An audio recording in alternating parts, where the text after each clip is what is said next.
was a quiet afternoon in the village, and the lads were mucking about playing footy. While just down the lane, Arabella and her dad were out in the garden soaking up the rays and more vitamin D than can be found in a jar. Arabella was a beauty, with twinkling black eyes, long silky lashes, a saucy smile, and soft velvet-like skin on her rump. She was glad the long cold winter was over and she could saunter down to her secret place on the riverbank and laze under the trees. "Don't be long," her dad called after her. "Watch the weather and don't eat too much."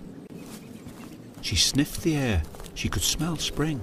I wonder if I'll find a four-leaf clover today, she thought. It was blissfully warm and sunny, and the birds were busy tweeting in the wildlife conversation area. Arabella sighed a deep sigh, yawned a long yawn, and closed her eyes. She dreamt of when she was small, larking about with her brothers and her sisters in the meadow, and then in the evening cuddling up in the bed together in the big barn, where they would listen to the warbles of the baby owls and watch the moonbeams coming in through the window. There were 10 in the bed, and the little one said, roll over,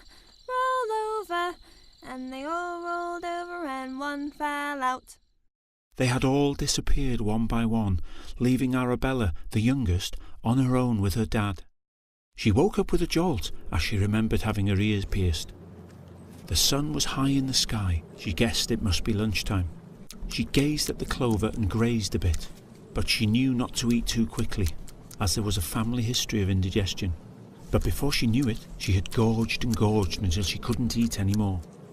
I'm stuffed, she said, and let out a mammoth burp and giggled. Pardon me for being so rude. It was not me, it was my food. It just popped up to say hello. She danced around in the balmy sunshine, but stopped suddenly when her stomach started to churn, and she let go a monster fart.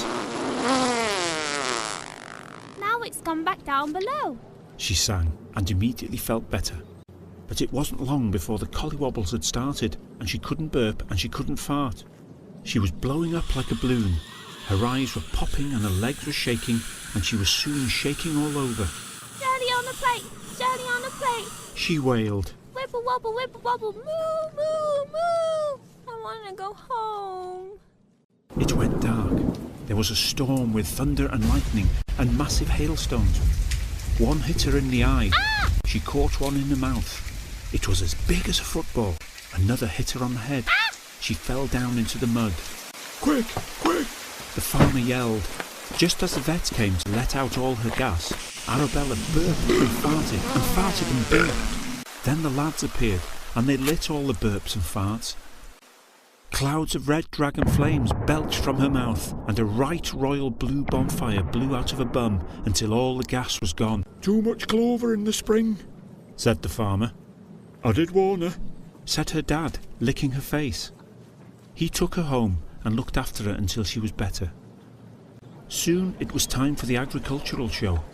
Arabella was the star. She got first prize for the most beautiful cow in the best condition, and the National Bovine Low Carbon Emissions Award, so she wouldn't be turned into burgers after all.